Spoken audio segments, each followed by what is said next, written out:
జనాన్ని భయపెట్టి టేబుల్స్ తెచ్చి బయటకు వేసుకోవాల్సిన అవసరం ఏంటి? ఇంత దౌర్జన్యమా?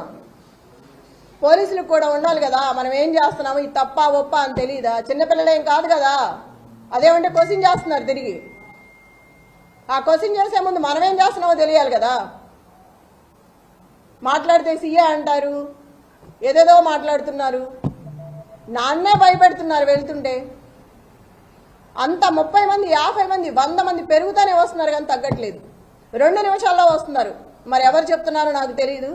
నేను ఎక్కడికి వెళ్తే అక్కడికి వస్తున్నారు నాతో పాటు, గుంపుగా వచ్చేస్తున్నారు. పోలీసులు కానీ రౌడీలు కానీ ఆ చుట్టూ ఉన్న జనం కానీ. ఎదుగో ఇప్పుడే వచ్చేటప్పుడు చూసాను 150 మంది కూర్చున్న టేబుల్స్ నేను గొడవ చేసి వచ్చానని ఒక 6 నుంచి మిగతాయి తీసేశారు. ఇప్పుడు వస్తా చూస్తాను ఈ కార్లో. ప్రతి చోట ఇలాగే ఉంది. మేము ఇక్కడి నుంచి అవతలకి వెళ్తే ఇక్కడ మొదలు పెడుతున్నారు, మళ్ళీ అటు నుంచి ఇటు వస్తే అటు మొదలు పెడుతున్నారు. ఎన్ని చోట్ల నాపుతాం, ఎంతమందిని నాపుతాం? బిర్యానీలో డబ్బులు పెట్టిన దౌర్భాగ్యం కాంగ్రెస్ పార్టీది. అంత అవసరమే వచ్చింది నీకు? అంత రౌడీయిజం చేయాల్సిన అవసరమే ఉంది? మొత్తం సిటీలో ఉన్న స్టేట్ మొత్తం రౌడీలందరినీ పెట్టుకున్నావు తీసుకొచ్చి. ఎంతమందిని బెదిరిస్తావు? పక్కనే పెట్టుకున్నాడు, కవర్లో పెట్టి ఒక్కొక్కళ్ళకు పంచుతున్నాడు. చూసాము, పోలీసులు కూడా చూస్తున్నారు పక్కన, ఏమంటలేదు వాళ్ళని. మా దగ్గర సెల్లులు ఉంటే తీసి బయట పెడుతున్నారు లాక్కొని. ఒక క్యాండిడేట్ ఫోన్ కూడా దగ్గర ఉండనివరా? క్యాండిడేట్తో ఒక మనిషిని కూడా రానివరా? ఎట్లా రాకుండా? లోపల ఎవరు కూర్చున్నారు ఏంటో మనకు తెలియాలి కదా. అట్లా కూడా అలౌ చేయట్లేదు. వాళ్ళని మాత్రం 10 మందిని అలౌ చేస్తున్నారు. అడిగితే నవ్వుతున్నారు.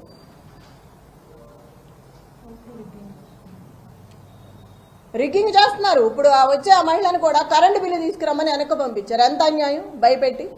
కరెంటు బిల్లు అవసరమా మనకు ఓటు వేయడానికి? మా అమ్మాయికి తెలియదు, అమాయకురాలు నిజమే అనుకొని వెళ్తుంది కరెంటు బిల్లు తేవటానికి. ఎంత అన్యాయం కదా. ముసలి వాళ్ళని వీళ్ళందరినీ ఇబ్బంది పెట్టి 19,000 ఓట్లు ఉన్నాయి యూసఫ్గూడలో సవేరా ఫంక్షన్లో.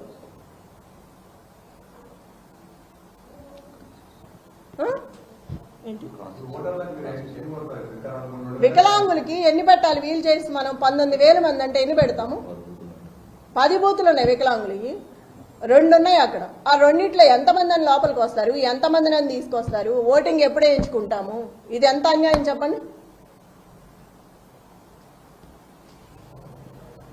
ఇటు నుంచి ఇటు వస్తే ఇటు వెళ్తున్నారు, అటు నుంచి ఇటు వస్తే అటు వెళ్తున్నారు. ఎంతమందిని ఆపుతాము? ఎంతమంది రౌడీలు, ఎంతమంది గూండాలు అక్కడ?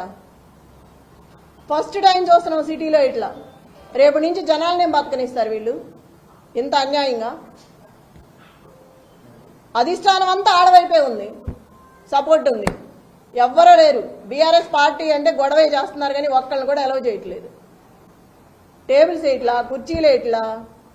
ఎవరికి చెప్పాలి? వాళ్లే ఇలా ఉంటే అధికార పార్టీ ఎవరికి చెప్తాం మనం? ఎవరు కంప్లైంట్ తీసుకోవట్లేదు ఇచ్చినా కూడా. ప్రజలందరికీ ఒకటే మనవి మళ్ళీ చెప్తున్నా నేను, అందరూ బయటకు వచ్చి ఓటు హక్కు వినియోగించుకొని సహకరించండి. ఒక మహిళకి నాకు సపోర్ట్ చేయండి. రౌడీ రాజ్యం అంటే ఇక ముందు కూడా మీరు అన్నీ తెలుసు, నిన్నటి వరకు అన్నీ చెప్పాము. మీరే ఆలోచించుకొని బయటకు వచ్చి ఓటు వేయండి. జరిగేదంతా చూస్తున్నారు మీరు. అందరికీ మళ్ళా ఒకసారి చెప్తున్నాను, 6 గంటల వరకు 4 గంటలు సమయం ఉంది. అందరూ బయటకు వచ్చి ఓటు హక్కు వినియోగించుకోండి దయచేసి. కేసీఆర్ గారిని గెలిపించుకోండి. నాకు ఇట్లా చూస్తుంటే ప్రతి ఒక్కళ్ళు చెప్తున్నారు, ఇప్పుడు వెళ్తే గోపన్న ఉంటే ఇట్లా జరిగేదే కాదు, గోపన్న లేడు కాబట్టి ఎంత హింసిస్తున్నారు మమ్మల్ని. నిజమే, నేను కూడా ఇవాడే ఫస్ట్ టైం గట్టిగా మాట్లాడుతున్నాను. ఎందుకంటే నాకు ఆవేశం వస్తుంది, ఎంత రౌడీయిజం చేస్తారా అని. ఒక మహిళగా కూడా నేను తట్టుకోలేకపోతున్నాను. తోటి మహిళలను కూడా ఇబ్బంది పెడుతున్నారు వస్తా అంటే. ఓటు వేయకపోతే రేపు మీ సంగతి ఉంటుంది. నన్ను బెదిరించాడా? ఆ నల్లగా ఉన్నాడు, ఏం పేరు, నవీన్ యాదవ్ మనిషి, ఆ 150 మందిలో ఉన్నాడు. రేపు చెప్తా నీ సంగతి అంటున్నాడు. నన్నే బెదిరిస్తున్నాడు, రేపు చూస్తా నీ సంగతి ఏందో అని. ఇంత అరాచకమా? ఏడిస్తే ఏడిసానంటారు, నవ్వితే నవ్వానంటారు. ఏంది పిచ్చి గొడవలన్నీ? బాధ రాదా మనిషి అన్నాక? అడిగితే అడిగామంటున్నారు. మీరందరూ కూడా చూస్తున్నారు కదా, మార్నింగ్ నుంచి అందరూ వచ్చారు కదా, తీసుకున్నారు. జరిగిందంతా